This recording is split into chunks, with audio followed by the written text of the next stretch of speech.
My daughter chose her wealthy stepfather over me when I had an accident. She said she was busy writing exams, but that same day, she posted photos on her social media with the caption, "Fun time with sweet daddy." What happened next was rather unbelievable. I will tell you everything. First, let me quickly thank you for your continuous support. This means a lot to us. If you enjoy the stories we share, kindly subscribe to this channel. It will be great if you can leave a comment on which city you are watching from. We might just give you a shout out in our next story. Today's special shout out goes to Sam Rogan from New York. We are glad you enjoy our stories. Now let's go deeper into the story. I used to think there was nothing in this world I wouldn't do for my daughter, Naomi. From the moment I held her in my arms. Barely a crying 6-pound bundle with tired eyes and a grip that clutched my finger like she already knew she had me wrapped, I made a silent promise. I would be her shield, her provider, her everything. I didn't have much back then. Just a government job, a small apartment I paid off month to month, and a heart swollen with more love than logic. Her father left when she was 2, chasing a dream in another country that, in truth, was just another woman. I didn't chase after him. I had my dream in my arms already, and for the next 18 years, every decision I made had her name woven into it. When Naomi wanted to take ballet classes that I couldn't afford, I picked up evening shifts.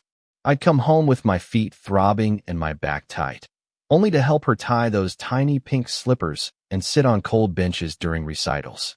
Her school field trips, her summer programs, her braces, all of it came from sacrifices I never vocalized.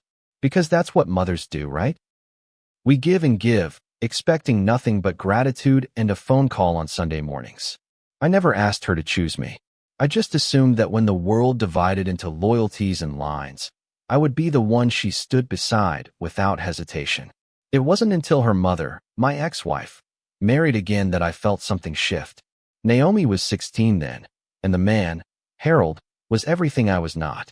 Tall, charming, with a banking job that wrapped him in tailored suits and foreign cologne. He drove a Tesla, took Naomi on ski trips, and didn't bat an eye at spending $3,000 on her 18th birthday dinner. I didn't hate him. That would have been too easy. I resented how easily he won her over. She started comparing things, our apartment versus their mansion, my well-worn car versus his showroom model, even my pasta versus his private chef's truffle risotto. The look she gave me changed too, not angry, just indifferent. As if the person who held her hand through every fever and heartbreak was now simply the man who paid the phone bill. Still, I swallowed my pride. I wanted to believe it was just a phase, teenage confusion tangled up in luxury. I reminded myself that I raised her with values deeper than money, that when the storms of life hit, she'd remember who weathered them beside her. When I had my accident, slipped on a wet floor at work and shattered my femur, I assumed she'd come running. I imagined her pushing through hospital doors with panic in her eyes, clutching my hand, maybe crying the way she used to when I scraped my knee fixing her old bike.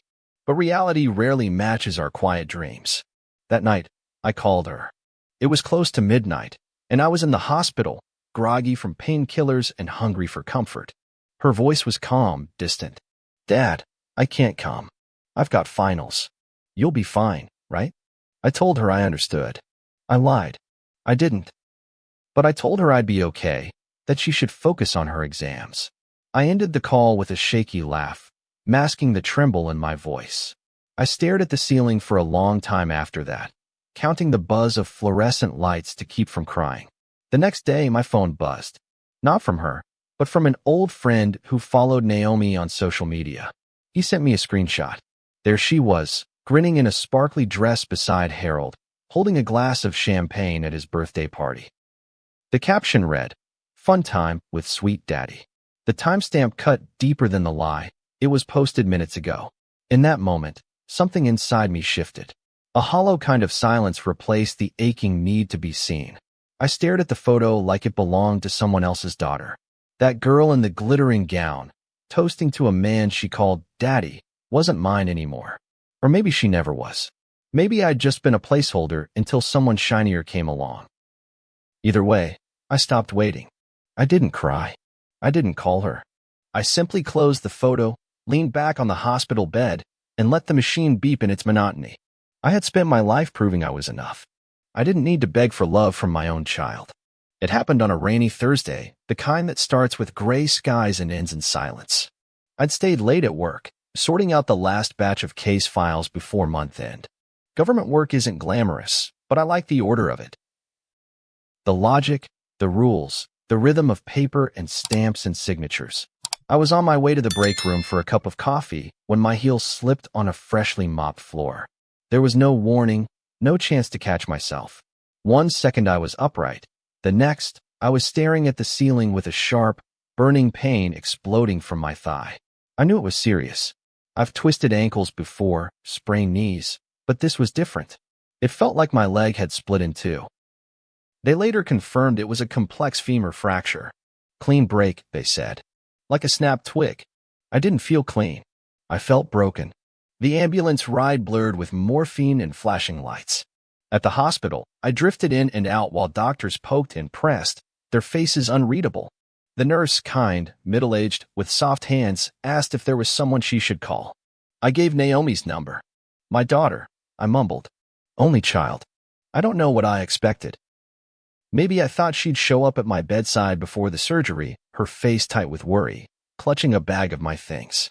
But when I woke up post-op, the room was still. No flowers. No voice.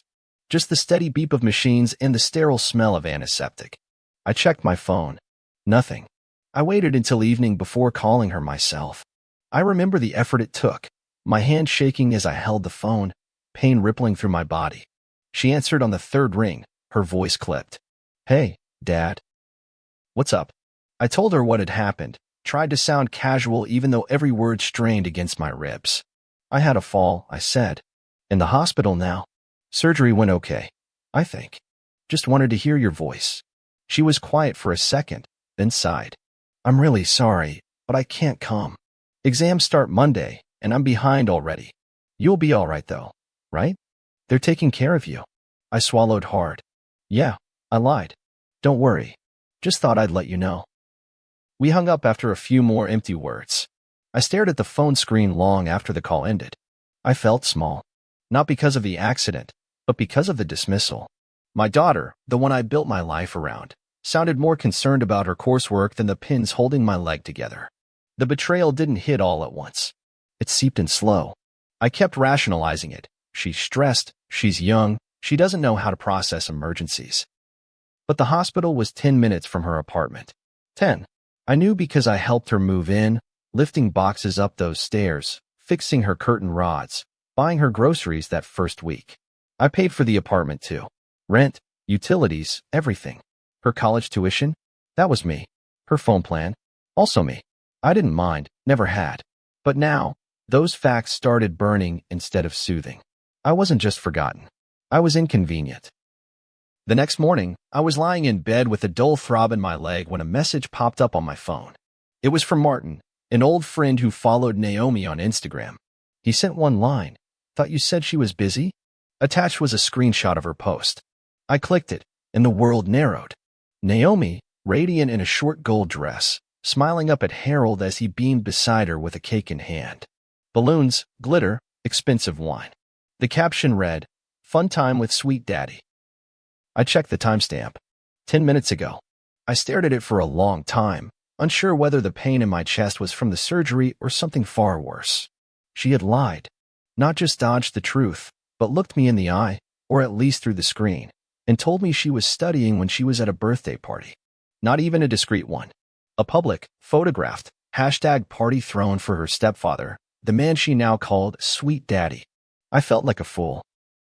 Like a broken, irrelevant relic sitting in a hospital bed while his only daughter toasted someone else. I didn't cry. Not at first. I just sat there, letting the image blur as tears welled up on their own. It wasn't just the party. It was what it meant. She didn't even consider how it would look. Or worse, maybe she did, and just didn't care. I remembered all the nights I stayed up with her during flu season, the projects we did together, the way she used to crawl into bed with me after nightmares. Where did that child go? Or had she been slipping away slowly, and I just hadn't wanted to see? That evening, the nurse returned to check my vitals. "Any visitors coming today?" she asked kindly. I shook my head. "No one," I said. "I've got exams to respect." She didn't press further, but but I saw something flicker in her eyes, pity maybe. I hated it. I hated being seen as abandoned, as disposable. I wasn't a perfect father, God knows. But I had shown up. I had given everything. I spent the night in a haze of painkillers and looping thoughts. I replayed that call in my head, the photo, the caption. I imagined Harold cutting his birthday cake, Naomi laughing beside him. I saw her lifting that glass, smiling like her world was full, and I was nowhere in it. That was when I made my decision. I wouldn't beg for scraps anymore. I had to start thinking like a man who mattered, to himself, at least. She had chosen where her heart lived. I would do the same. I was discharged 3 days later, wheeled out with a cast, a pair of crutches, and a quiet sense of finality. The sky outside was still cloudy, as if the weather refused to let go of that dreary mood I'd been swimming in. A friend from work, Charles, picked me up and helped me into my apartment. He didn't ask too many questions, just nodded when I thanked him and told me to call if I needed anything. I didn't. What I needed couldn't be delivered in plastic bags or phone calls. I needed something deeper: respect, maybe, loyalty. But those don't come from the outside. They come from the people you love. Or at least, you hope they do. Inside, the apartment smelled stale. No one had been there in days. I lowered myself onto the couch, wincing as pain rippled up my leg. My laptop sat on the coffee table, exactly where I left it. I reached for it and opened my documents folder. I hadn't looked at my will in over a year, but I remembered every word. Naomi was listed as the sole beneficiary. Everything I had, small as it was, would go to her. My savings, my pension, this apartment. It made sense when I wrote it. She was my only child. Who else would I leave it to? But now, sitting there with my cast propped on a pillow and bitterness spreading in my chest like ink, I knew I had to change it.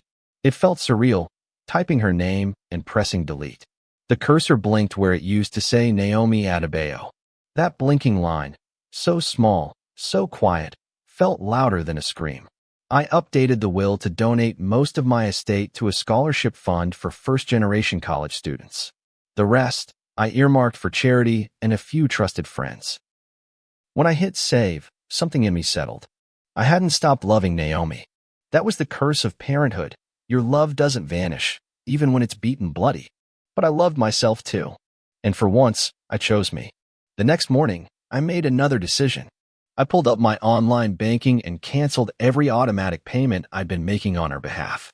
Her rent, her utilities, her phone bill, her streaming services. Tuition? That was already paid up for the semester, but the next one? She'd have to figure it out. I sent a brief email to the college, notifying them that I would no longer be the financial sponsor on her account. I didn't explain. I didn't need to. I was done explaining myself to people who didn't care to understand me. The silence from Naomi continued. No messages, no calls. Just more posts. Brunch with Harold, spa day with my amazing stepdad, smiling selfies in a car I hadn't paid for. I watched them once, maybe twice, then stopped checking altogether. She wasn't hiding it. That was the part that stung the most. She didn't even bother to pretend she still needed me. She had found her upgrade, and I had become obsolete. By the end of the week, I was getting around better on my crutches. I made a pot of jollof rice, watched a movie, even read a book. Life, it seemed, would continue quietly, steadily, without the person I once built it around. Then, just as I was starting to find a rhythm, the doorbell rang. It was a Sunday afternoon. I remember because the church bells were ringing faintly in the distance and I had just turned off the news. I hobbled to the door, unsure who it could be. When I opened it, Naomi stood there. Her hair was up in a messy bun, no makeup, eyes rimmed red. She looked younger than usual, more like the girl I raised than the woman in gold dresses on Instagram. "Dad," she whispered. Her voice cracked. "Can we talk?" I didn't answer right away. I studied her face, waiting for the familiar warmth to rise in me. It didn't. All I felt was exhaustion. "Come in," I said finally, stepping aside. She walked in and sat on the edge of the couch, the same spot I used to braid her hair when she was little. Her hands fidgeted in her lap. I sat across from her, waiting. She looked up, eyes glassy. "I saw you canceled everything," she said. "My rent, my phone, everything." "Why?" I raised an eyebrow. "Why?" I echoed. "You want to talk about why now?" She bit her lip. I know I messed up. I should have come when you were in the hospital. I lied. I was selfish. Her voice broke, and she started to cry. Real tears. Not performative. I'd know. I'd seen her cry over scraped knees and broken hearts. This was different. This was the cry of someone who finally realized they weren't invincible. I didn't think you'd actually cut me off, she admitted. I thought you were just mad. I didn't think you'd mean it. I leaned forward. My voice was calm, but every word was steel. That's the problem, Naomi. You didn't think. You didn't think I had limits. You didn't think I had feelings. You didn't think I deserved the bare minimum of honesty. You looked me in the face and lied while you were dressed up, dancing with the man you now call Sweet Daddy. And you didn't even think twice. She wiped her eyes. I was confused. I didn't want to hurt you. But you did, I said. You did. And you didn't apologize until the money stopped. She opened her mouth, then closed it. The silence stretched between us, thick and choking. Finally, she whispered, "So what now?" I took a breath. The hardest kind, the kind that decides what your life looks like from here on. Now, I said. Now, I live my life. You live yours. If you want a relationship, you rebuild it. With respect. With effort. But the support you had, the financial help, the automatic safety net, that's gone. You're an adult now, Naomi. And adults live with the consequences of their choices. Her shoulders sank. She nodded, slowly. For once, she didn't argue. She just sat there, tears sliding down her cheeks, and whispered, "I'm sorry, Dad." I nodded. I know. And that was all there was. Naomi didn't leave right away. After that apology, soft, trembling, not nearly enough to mend what she broke. She stayed on the couch, knees pulled to her chest like she used to do when she was a little girl afraid of thunder. I watched her from my chair, unsure what to feel. The daughter I raised was still in there somewhere, I knew that. But she was buried under layers of entitlement, resentment, and something far more corrosive, indifference. The kind of indifference that doesn't come overnight. It builds slowly, like plaque on a heart, until the love that once flowed freely gets blocked by a wall you didn't even realize was forming. "I didn't know you were so mad at me," she said quietly, picking at the hem of her sleeve. "You've been quiet for a while. I just thought you were being dramatic." I let out a bitter chuckle. Dramatic? She flinched. Not like that. I mean, I didn't think it would come to this. The will, the money, the rent. I thought you'd yell, or maybe block me for a few days. But you cutting me off like that? It felt cruel. I leaned forward slowly, my cast stretching as I shifted. Cruel, I repeated. Cruel is seeing your child choose someone else on the day you're lying in a hospital bed with metal bolts holding your leg together. Cruel is watching your only daughter post smiling pictures with a man she barely knew a few years ago while you're doped up on painkillers, wondering if you even matter anymore. Cruel is realizing that all your years of sacrifice meant less to her than one birthday party. She started crying again, but this time I didn't move to comfort her. I let her sit in it. I had done my time being the soft landing. Now she could feel what it was like to fall and find no one there to catch her. "I don't hate Harold," I continued, my voice flat. "This isn't about him. It's about you. About the choices you made. You called him Sweet Daddy in front of the whole world and didn't even think how that would feel to me. Not after everything I gave up for you." She buried her face in her hands. "I was just trying to fit in," she mumbled. "They're rich. His friends, his family. I never felt like I belonged anywhere, and when I was with them, I felt important. Like I finally mattered." Those words landed with a thud. I sat back slowly, a strange ache rising in my chest. So that was it. I had poured myself dry for years, and still she'd felt invisible. The irony? I had done everything in my power to make her feel like the center of my world, and she'd gone searching for validation in someone else's. The realization didn't erase the pain, but it added a layer of grief I hadn't anticipated. The grief of learning I'd failed her in ways I hadn't even seen. "You always mattered," I said softly. "But maybe I made it too easy. Maybe I protected you so much you never learned how to value what wasn't wrapped in glitter." She looked up, mascara smudged, eyes swollen. "Can I come back?" The question hung in the air like smoke. I knew what she meant. Not just physically, she wasn't asking to move in. She wanted back into my life. into the safety of being forgiven without conditions. But I had learned something in the past week, something brutal but necessary. Forgiveness isn't a reset button. It's a choice that comes with boundaries. I don't know yet, I said. You can't fix this with one apology. You need to show me. Not with words. With actions. She nodded, but I saw the flicker of frustration in her eyes. She was used to me bending, softening, folding at the sound of her voice. But that man was gone. In his place stood someone tired of being treated like a backup option. Things are tight now, she said after a while, her voice low. Without the rent paid, I'll have to figure out what to do. Maybe find a roommate. Sell some stuff. I don't know. I didn't offer solutions. I didn't tell her she'd be okay or offer to cover one last bill. I let the silence speak. She had made her bed, and now she'd have to lie in it. Maybe not forever, but at least long enough to understand what it cost to walk away from the people who loved you without condition. As she stood to leave, she hesitated. Can I at least message you? Check in? I nodded. You can message. Doesn't mean I'll always reply, but I'm open to hearing from you. That's all I can offer right now. She nodded slowly, then walked to the door. She turned once more, her voice barely audible. I do love you, Dad. I know, I said. But love without respect isn't love. It's convenience. And with that, she left. I sat alone in my apartment, the silence pressing against my ribs. I wasn't relieved. I wasn't angry anymore either. What I felt was harder to define. Something between sorrow and steel. A knowing. A certainty. That no matter how much I loved her, I had to love myself more. And this was what that looked like. The calls started 2 days later, first from her mother, then from my sister, then from an uncle I hadn't spoken to in years. Each one came laced with that same accusing tone, as though I'd committed some great sin by drawing a line in the sand. She's just a girl, her mother snapped over the phone. You're the parent. It's your job to forgive her. I let her rant while I stared at the cold tea in my mug, too tired to argue. Funny how I didn't get a call from her during my hospital stay, but now that money was involved, she remembered my number. I did forgive her, I replied finally. What I didn't do was pretend like nothing happened. There was silence on the other end, the kind that confirms a truth no one wants to say aloud. Then the line went dead. Word spread quickly.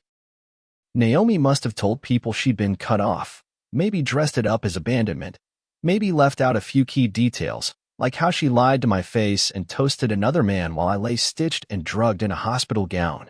I didn't bother correcting anyone. If they wanted to believe I was the villain, so be it. I was too old to play the martyr in other people's stories. But even so, it stung. I started receiving passive-aggressive messages from people I hadn't heard from in years. Cousins, old neighbors, mutual friends. Some cloaked their criticism in concern. Just checking in. Heard about what happened with Naomi. Hope everything's okay. Others were more direct. How could you do that to your own daughter? She's your blood. Blood. That word made me laugh out loud. Blood doesn't pay the bills. Blood doesn't show up at the hospital. Blood doesn't make a person loyal. Love does. Respect does. And if those things are missing, then blood is nothing more than a shared history, a coincidence. I spent my days in physical therapy, learning to walk again with a metal rod in my leg. The therapist, a no-nonsense woman named Ifioma, was the only one who didn't treat me like I was fragile. You want to heal? She said during one particularly grueling session. Then stop holding your breath. Let the pain teach you something. She didn't know how right she was. Each step I took in that sterile rehab room became a metaphor. I wasn't just healing my body. I was reclaiming something that had been lost long before the accident. My sense of worth. My dignity. For years, I'd allowed myself to be defined by what I could give, what I could sacrifice. Naomi needed rent. I paid. She wanted a new phone. I upgraded. Her tuition was late. I scrambled to make it work. But now, stripped of my provider role, I saw clearly. Love that's based on transactions is nothing more than dependence. One evening, I received a voice note from Naomi. I stared at it for a long time before pressing play. Hi, Dad. I just wanted to say I'm sorry again. I've been thinking about everything you said. I've been talking to a therapist, actually. It's not an excuse, but I realize I've been trying to replace what I didn't have with what looks good. And Harold, he's not you. He never was. I'm sorry it took me this long to get it. I didn't reply. I couldn't.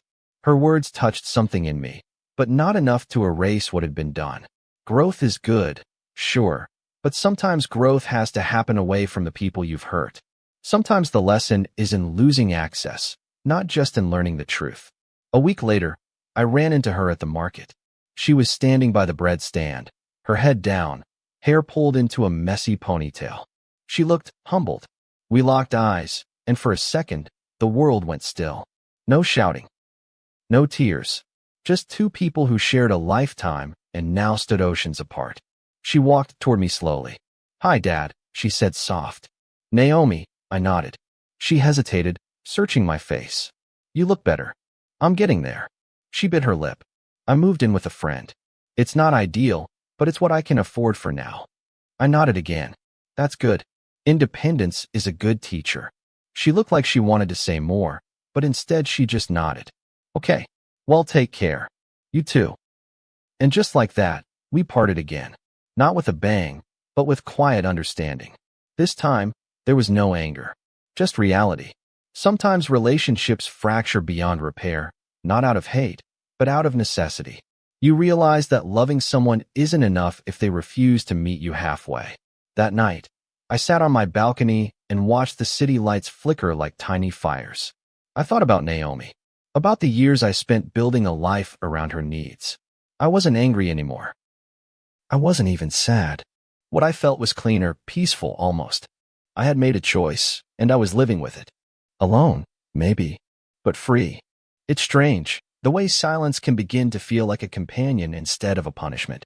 After weeks of emotional chaos, tears, arguments, unwanted advice from relatives, I found that I didn't mind the stillness anymore. The apartment, once too quiet without Naomi's laughter, now sounded just right.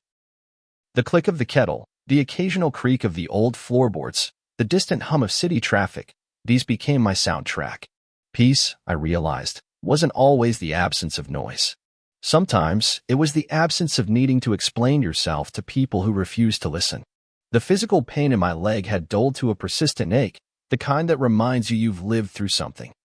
The doctor said I was healing ahead of schedule, and the therapist nodded in approval every time I walked without the crutch.